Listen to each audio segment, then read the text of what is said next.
Hello, this is Gabriel with G2O's Picks, and we're bringing to you today the best Netflix TV shows that are on. What we do is we do the hustle and bustle, we watch the shows, we review the shows, and then we bring to you what's the best of in this current week that we've been watching. Let's start with number one.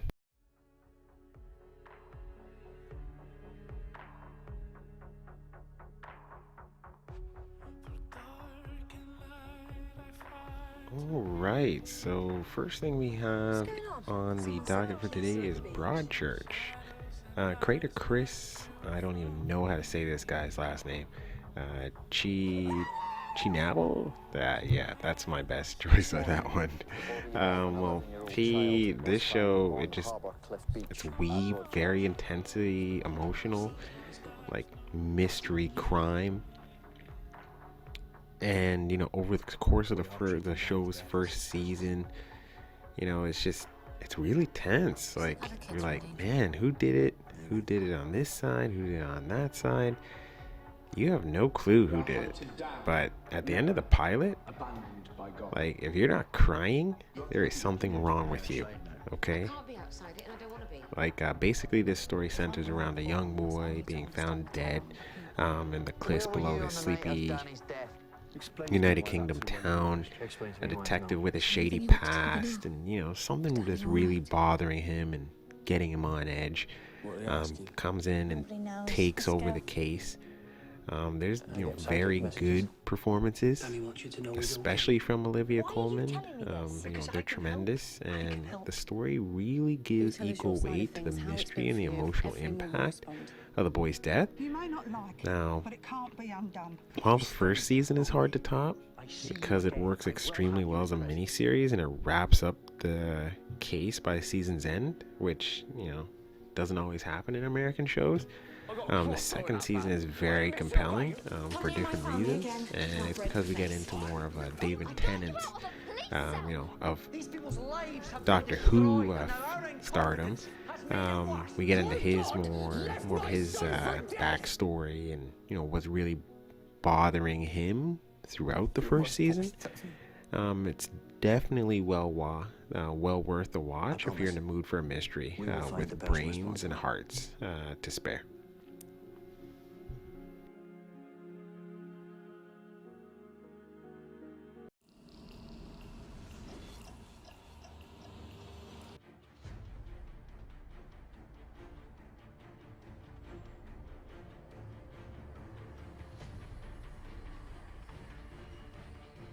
They murdered 345,000 people to kill 20. Of course they deserve to be executed.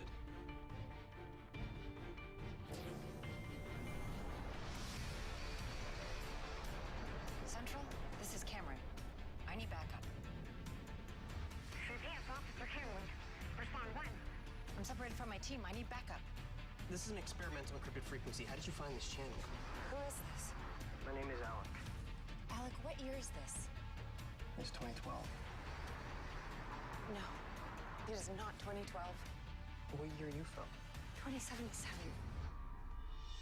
You were not from 2077.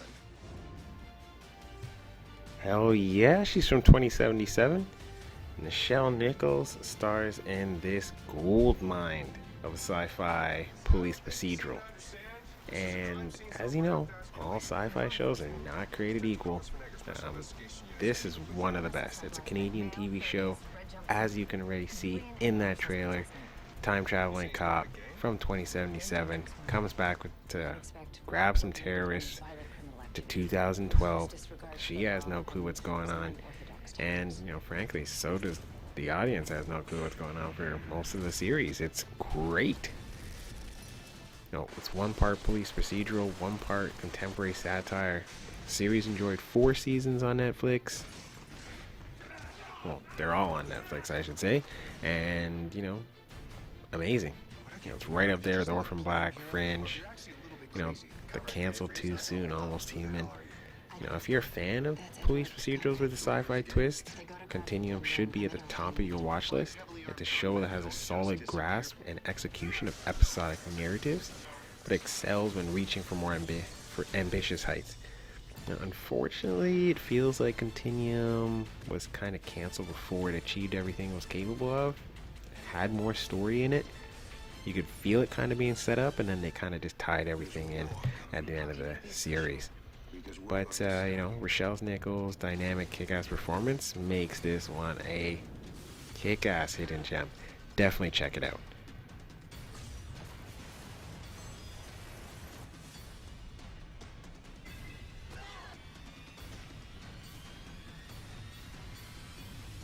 Continue. You sound terrible. I'm gonna stand over here. Fine, if you think you'll be safe over there by yourself. Look, I have he amazing can't keep his photos. hands Sex off murders in every Chicago. woman Were in they this raped? show.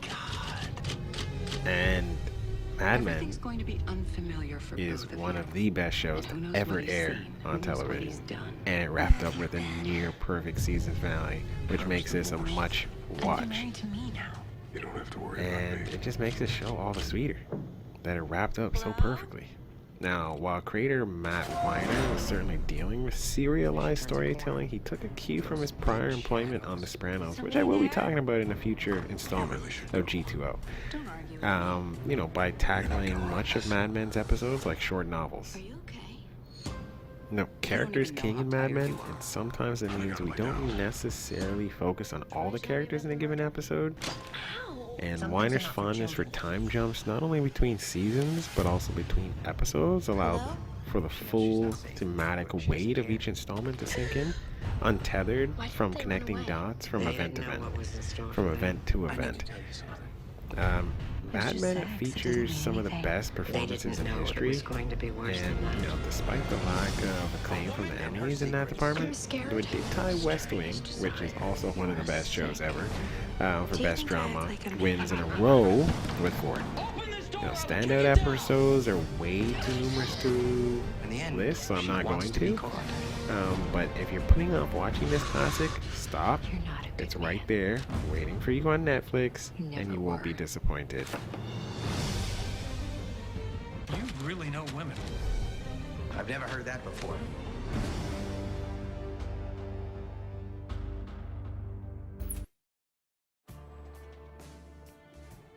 Sacrifices.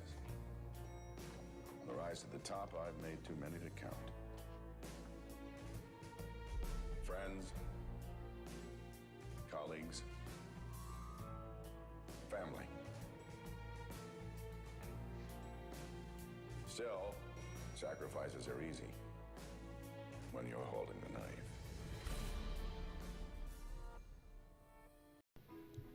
Do I even need to say it anymore? It's Kelsey Grammer.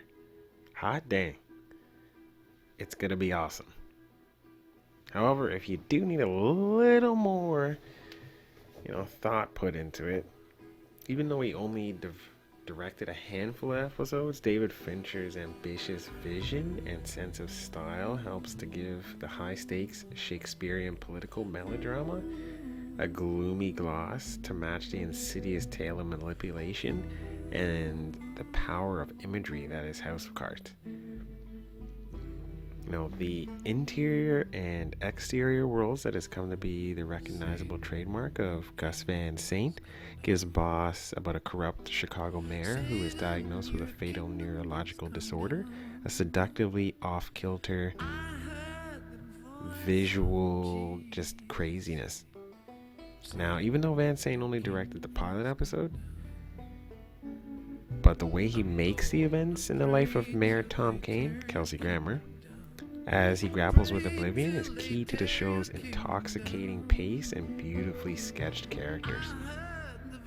Now, Connie Nielsen is striking as Miss Kane. Other notable and surprisingly fine work come from Troy Garrity, Hannah Ware, Martin Donovan, and Kathleen Robinson, who has a fine ass body. Wow. But this is still Kelsey Grammer's show, and if there was ever a need to be reminded of the man's talent, this would do wonders. He broods with a weight but not strained sense of grief and regret while keeping up a confident, smart, proud exterior to seduce the public with that patented, nice, tailored suit, and, you know, some women on his side as well.